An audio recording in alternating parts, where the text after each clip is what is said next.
Good morning, my dear students. Now we solve the some numerical problems on traveling wave.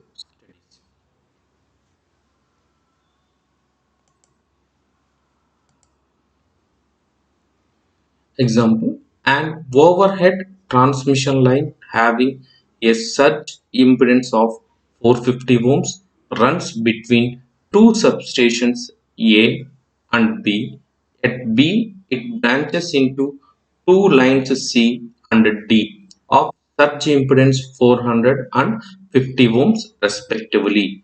If a traveling wave of vertical front and magnitude of 25 kV travels along the line AB, calculate the magnitude of the voltage and current wave which enter the branches at C and D. First, you observe the diagram carefully. That is having the branch A, B and C. There is another point D also.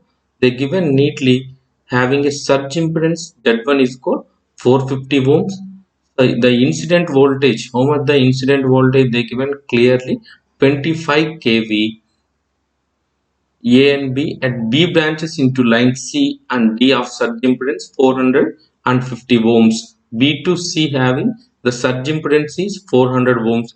B to D, this is a point D having the surge impedance 50 ohms. The wave is traveling from point A to C to D.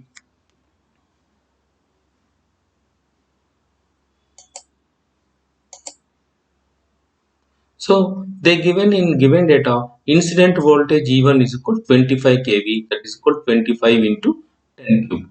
Incident current I1 is equal E1 by Z1.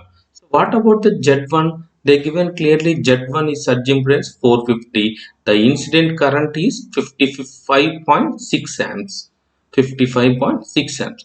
The transmitted voltage along BC and BD.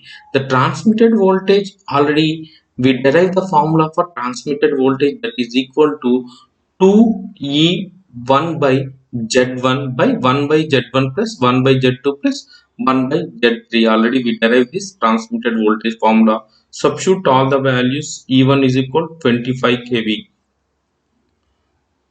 and Z1 is 450, Z2. So what about the Z2 and Z3 in the diagram? Z2 400 ohms, Z3 50 ohms. Substitute all the values 400 ohms, 50 ohms, Z1 450 ohms. So we get the transmitted voltage is 4.5 kV. Transmitted current along the BC. The transmitted current is I2 is equal transmitted voltage by impedance. Transmitted voltage 4.5 kV, 4.5 into 10 cube. We get 4500 by 400. We get 11.25 amps. Transmitted current along BD is equal to I3 is equal transmitted voltage by Z3. Z3 having the impedance 50. We get 90 amps. Thus the current reflected back into the line is nothing but what are the transmitted currents? The transmitted currents are 90 plus 11.25. The incident current is 55.6 amps. So the transmitted current 90 plus 11.25 minus 55.6, we get 45.65 amps. Already we know at any point on the line the transmitted current is equal to the sum of incident current plus reflected current. From that equation we can find out easily the reflected back current, that is 90 plus 11.25 minus 55.6, we get 45.65 amps.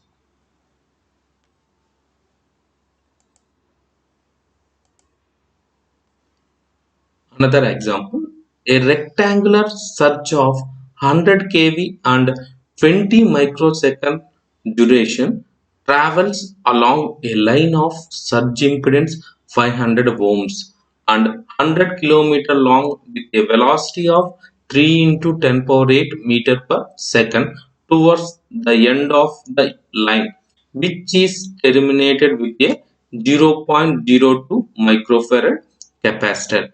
Calculate the maximum voltage appearing across the capacitor. So maximum voltage appearing across the capacitor. So they given rectangular surge of 100 kV and 20 microseconds. The velocity is 3 into 10 power 8 meter per second. That is a 100 kilometer long. Surge impedance having 500 ohms. The capacitance value 0.02 microfarad. First write the given data carefully. So the reflected, the voltage V. How can you find out? Already in line terminated through capacitance, already we derive the formula V reflected voltage V is equal to 1 minus 2 e power minus t by Zc into C. So first find out CZC value 0.02 into 10 power minus 6 into ZC value 500. We get 1 into 10 power minus 5. Substitute all the values in reflected voltage V value 1 minus remaining values. We get easily 72.9329 kilovolts. So the maximum voltage, how can we get a rectangular surge already having 100 kV, the reflected voltage having 72.93, both are we adding, we get 172.93. Calculate the maximum voltage appearing across the capacitor. The maximum voltage is 172.93 kVs.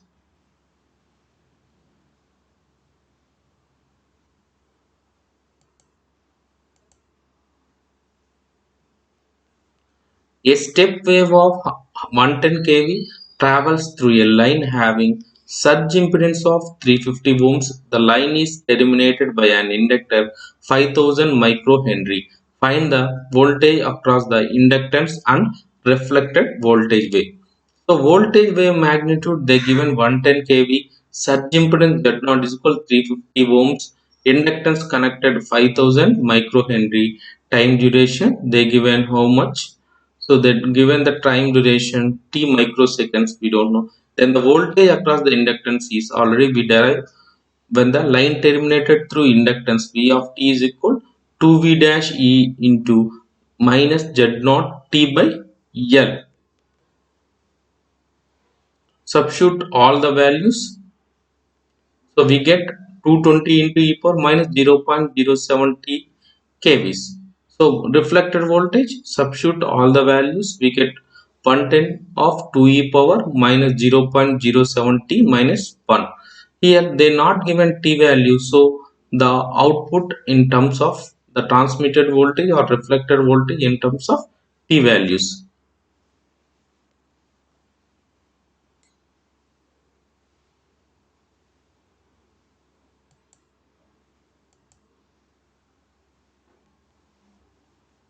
Another example, an overhead line for which L is equal to 1.5 millihenry per kilometer and C is equal to 0.015 microfarad per kilometer is connected to a cable. Here the line is connected to a cable for which L is equal to 0.25 millihenry per kilometer, C is equal to 0.45 microfarad per kilometer. If a surge of 10 kV, the given surge or incident voltage 10 kV originates in the line and enters the cable, calculate the voltage and current in the cable.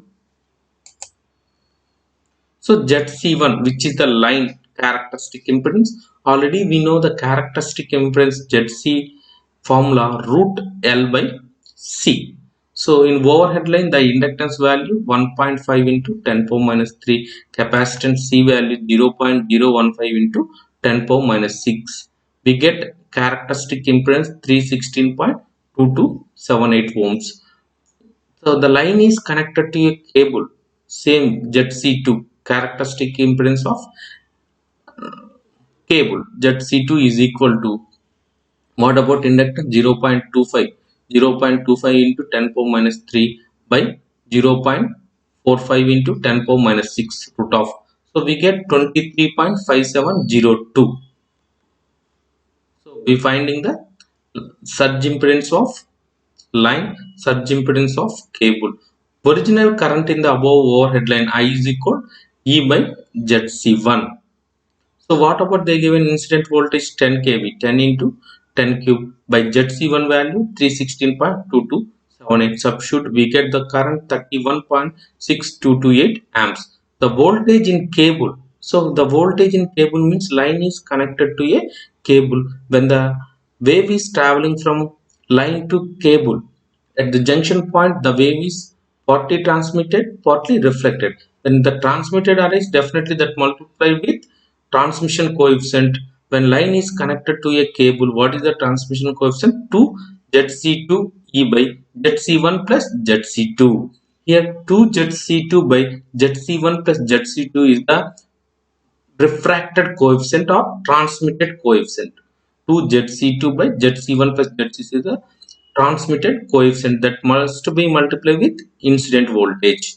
So substitute all the values, ZC2 value and ZC1 value, we get the voltage in cable 1387.3066 V.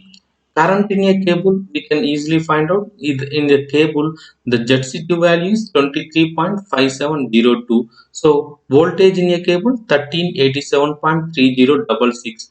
1387.3066 by 23.5702, we get 58.85 amps current in a cable.